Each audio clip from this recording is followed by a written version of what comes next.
কোরবানি ঈদের ঠিক আগের দিন বের হয়েছি, কিছু টুকটাক কাজ আছে হাতে, কাজগুলো সেরে ফেলবো।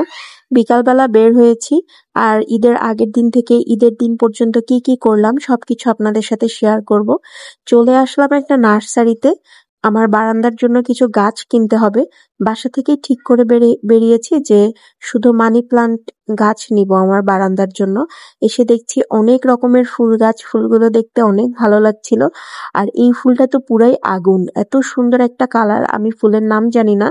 তো মানি প্লান্ট নিয়ে নিয়েছি, আর নিয়ে আমরা চলে এসেছি একটা ছোট বেবি পার্কে। আমার বাচ্চারা একটু খেলা করতে চাচ্ছিল, তো ওদেরকে নিয়ে আমরা এখানে কিছুক্ষণ বসলাম। ইরা হচ্ছে তার ভাইয়ের দায়িত্ব খুব ভালোভাবে পালন করতে পারে, খুব টেক কেয়ার করে। তারপরে আমাদের একটু চানাচুর খাওয়ার ইচ্ছা হলো, দেখলাম চানাচুর বানানো, নিয়ে নিলাম চানাচুর।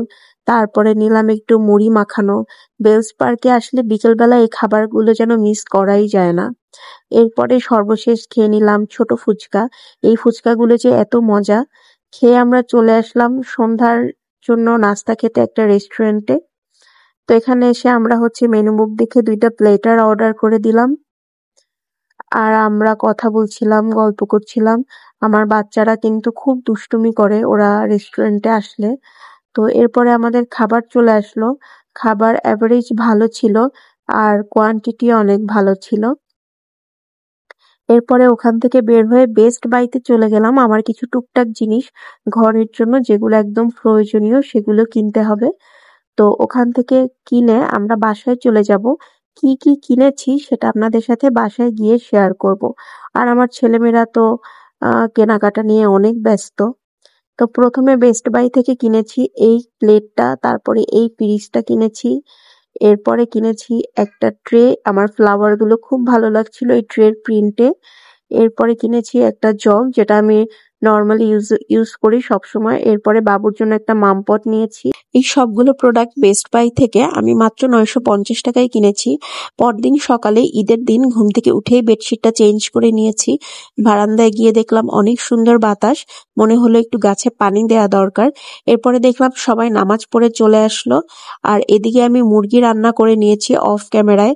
কোরবানির দিনে আসলে এত ব্যস্ততা, চাইলেও রান্নার ভিডিও সব নিতে পারি নাই। এদিকে খিচুড়ি রান্না করেছি। সবাই দেখলাম নামাজ পড়ে চলে আসলো, আর কোরবানি শুরু হয়ে গেল। আল্লাহ যেন আমাদের কোরবানি কবুল করে নেন। এরপরে রান্না বান্না শেষে খাবার টেবিলে সার্ভ করে দিয়েছি। সকালের জন্য ছিল খিচুড়ি আর মুরগির মাংস। খাওয়া দাওয়া শেষে আমি আবার হালিম রান্না করতে চলে যাই।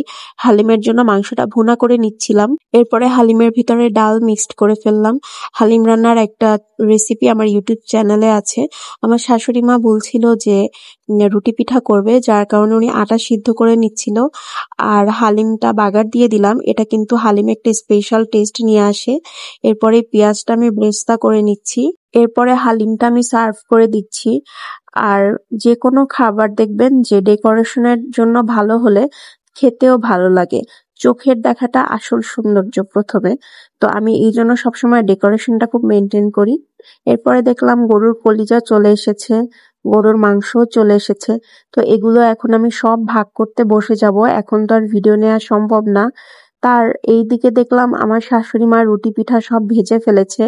এরপরে মাংস টাংস সবাইকে ভাগ করে দেওয়া হয়ে গেলে আমি রান্নার জন্য এটা মাখিয়ে নিব। চুলায় অলরেডি বসিয়ে দিয়েছি, তখন প্রায় বিকাল হয়ে গেছে।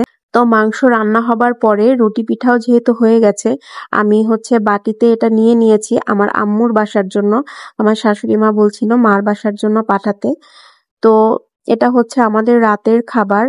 আর গরুর মাংস রুটি পিঠা দিয়ে আজকের ব্লগটা এখানেই শেষ করছি। সবাই ভালো থাকবেন, সুস্থ থাকবেন। কার কোরবানি কিভাবে কাটলো জানাবেন। আল্লাহ হাফেজ।